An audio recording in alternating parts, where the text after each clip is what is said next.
Oke, selamat siang semuanya. Di sini saya mau jelasin tentang pemeriksaan golongan darah. Sebelumnya kalian sudah baca ya materi saya yang sudah ada di PowerPoint di LMS. Nah, dari materi yang akan kita bahas hari ini, mungkin dari kalian banyak yang bertanya ya, apa aja sih pertanyaan yang mungkin muncul?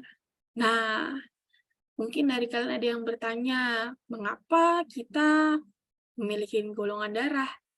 Kemudian dari mana sih asalnya golongan darah tersebut? Dan apa aja kegunaannya golongan darah itu? Nah, kita akan bahas di sini ya. Sampai saat ini, peneliti dari berbagai bidang telah mempertanyakan hal itu ya. Bahkan udah dalam proses waktu yang sangat lama. Penelusuran ini juga terus berlanjut sampai saat ini. Dalam sejarahnya, contohnya pada era Renaissance, beberapa dokter pernah mencoba melakukan percobaan transfusi darah, namun berujung pada hasil yang tak diinginkan. Karena apa? Karena tergalan dan banyak pasien yang tidak tertolong. Sampai akhirnya pada awal abad ke-20, Dr. Karl Landsteiner berhasil menemukan pembagian golongan darah. Di depan kalian sini ini udah ada fotonya ya, sudah ada gambar dari Dr. Karl Landsteiner ini. Seperti dikutip dari Science Almanac, pada tahun 1900, dokter asal Australia ini, yaitu Dr. Karl Landsteiner, pertama kali menemukan golongan darah.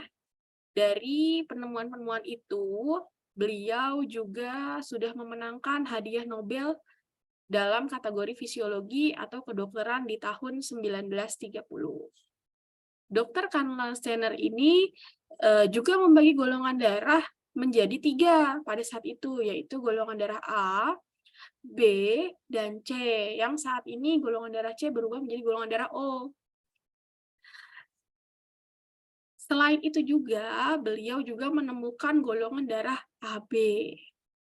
Nah, pada pertengahan abad ke-29, muncul juga nih peneliti bernama Philip Levine dari Amerika Serikat yang berhasil mengkategorikan golongan darah secara lebih terperinci. Yang tadinya Dr. Karl Landsteiner hanya jenis golongan darahnya yaitu tipe A, B, C atau O dan AB. Nah, oleh Philip ini dia juga mengkategorikan lagi yaitu golongan darah yang dikenal dengan faktor resus darah. Ya. Kemudian biasanya saat ini dunia kedokteran itu memberikan 2 simbol ya. Resus itu dibagi menjadi 2, yaitu resus positif dan resus negatif. Itu ya. Ada juga nih berita yang dilansir dari kompas.com ya. Dia juga di situ menjelaskan mengenai alasan mengapa beberapa jenis darah tidak dapat diberikan kepada orang tertentu.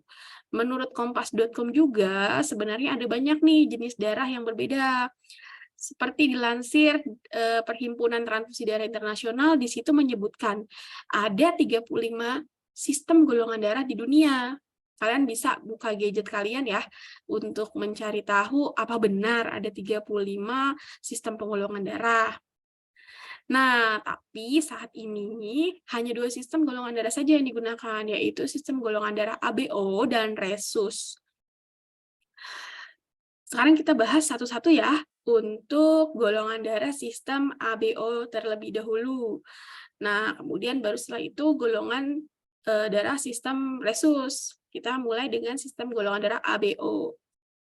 Golongan darah dengan sistem ABO ini bisa kita lihat, golongan darahnya ini ditentukan dengan ada atau tidaknya aglutinogen dan aglutininnya. Nah, apa sih aglutinogen itu? Kita lihat lagi ya di PowerPoint yang sudah saya buat ini. Kita bahas satu-satu. Aglutinogen itu adalah jenis protein yang dapat menggumpalkan aglutinin Nah, biasanya terdapat pada eritrosit. Kalian bisa lihat gambar yang ada di depan di PowerPoint, itu ada gambar jenis sel eritrosit.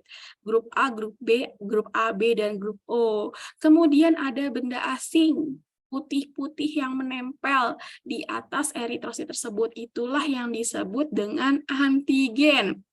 Gitu ya. Nah, sedangkan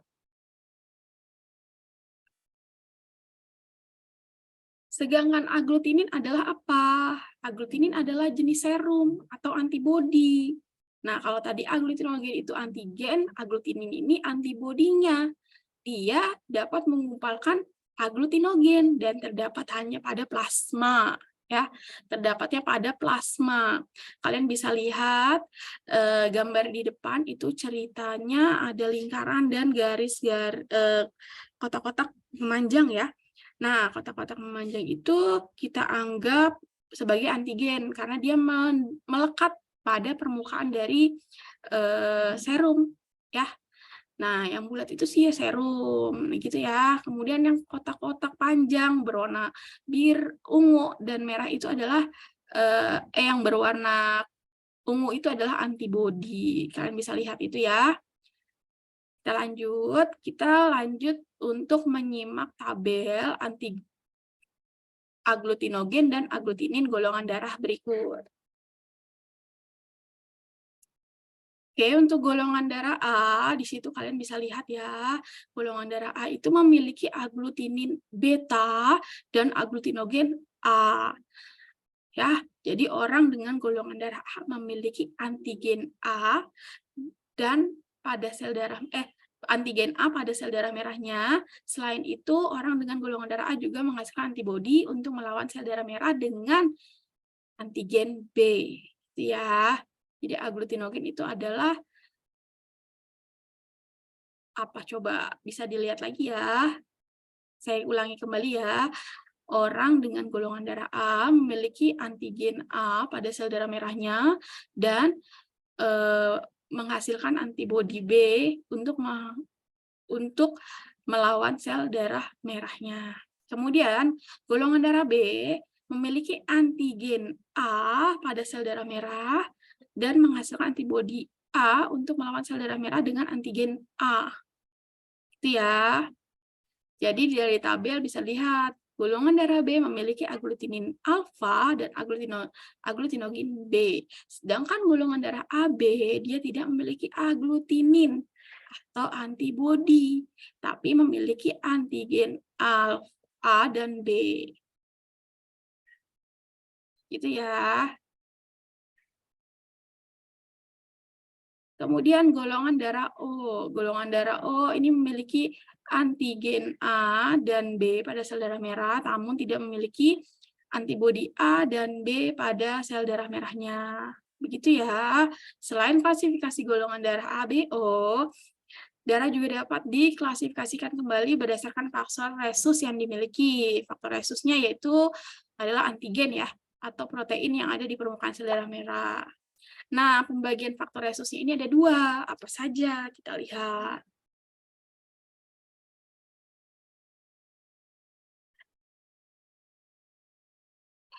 Ya, jadi resus merupakan salah satu sistem penggolongan darah yang memiliki nilai positif dan negatif selain A, B, O. Nah, nanti kalian bisa lihat sendiri resus apa sih yang kalian punya dan sistem golongan darah kalian. Itu ya, kita nanti akan melakukan praktikum pemeriksaan golongan darah metode slide. Oke, kita lihat dulu manfaatnya apa sih pemeriksaan golongan darah dan resusnya. Jadi, pemeriksaan golongan darah ini penting untuk keperluan transfusi darah dan untuk keperluan mendapatkan donor yang tepat. Apalagi bagi ibu hamil ya. Biasanya ibu hamil ini diminta dokter atau bidan yang menangani untuk melakukan pemeriksaan golongan darah. Untuk mengetahui apa? Mengetahui apakah jenis golongan darah ibu dan resusnya berbeda. Karena bisa mengakibatkan si bayi tersebut itu akan gugur atau meninggal sebelum dilahirkan ya. Jadi ini bisa atau enggak bisa juga menjadi penanda ketika seorang ibu membutuhkan donor darah, gitu ya. Nah, biasanya dari keperluan itu juga ada juga nih resus darah juga penting untuk pemeriksaan donor ya. Jadi kalau resusnya positif harus diberikan darah dengan resus positif. Dan kalau golongan darahnya A ya harus diberikan golongan darah yang sama ketika memang membutuhkan golongan darah gitu ya. Sampai sini mungkin nanti ada yang mau ditanyakan, boleh ditanyakan ketika saya selesai menjelaskan materi di sini. Kemudian untuk melakukan pemeriksaan darah, apa saja sih alat yang harus kita siapkan? Karena kita menggunakan metode slide, alat yang digunakan yaitu pertama kita ambil blood lancet dengan lancetnya. Nah, kita mau ambil darahnya ini dari kapiler atau dari vena. Kalau dari kapiler berarti kita butuh blood lancet. Tapi kalau misalkan kita butuh darah ini dari vena, berarti kita menggunakan spuit dan tabung untuk menampung darah tersebut. Tabungnya tabung EDTA ya. Kemudian, selain itu kita butuh juga kartu golongan darah, atau bisa diganti dengan slide objek gelas. Kemudian kita juga butuh tusuk gigi, bisa diganti juga dengan tabung reaksi. Kita gunakan untuk menghomogenkan darah beserta antiseranya. Kemudian kita butuh apa? Kapas alkohol. Kapas alkohol ini kan berfungsi sebagai desinfektan sebelum kita melakukan pengambilan darah atau penusukan. Kemudian kita butuh antisera A, B, AB, dan anti D untuk mengetahui resus. Sampai sini mungkin kalau ada pertanyaan dan belum jelas, nanti bisa ditanyakan kembali ya. Oke, kita lihat dulu. Ini ya untuk bahan pemeriksaannya, kita menggunakan darah kapiler maupun darah vena dengan antikoagulan. Nah, untuk prosedur pemeriksaan darahnya, yang pertama adalah kita ambil dulu nih darahnya, mau dari kapiler atau dari vena. Kalau dari kapiler dari vena itu tidak masalah ya. Kemudian teteskan darahnya pada kertas golongan darah atau kartu golongan darah atau slide objek gelas. Kemudian teteskannya 1 tetes aja. Kalau menggunakan mikropipet, kita ambil 10 mikron atau 10 sampai 20 mikron. Kemudian teteskan antisera A pada lingkaran yang pertama, antisera B pada lingkaran yang kedua, antisera AB pada lingkaran yang ketiga, dan antisera D pada lingkaran yang keempat. Homogenisasi darah beserta antiseranya ya, jangan sampai melewati lingkaran. Jadi biar tidak mencampur dengan antisera yang lain. Kemudian lihat, goyangkan perlahan dan berulang sampai terlihat apakah ada aglutinasi pada sampel yang kita kerjakan. Gitu ya. Jika penjelasan saya mungkin sudah cukup sampai sini, kalian bisa melihat tampilan video ya yang akan saya putar untuk lebih jelasnya.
Oke, mungkin cukup sampai sini pertemuan kita pada hari ini.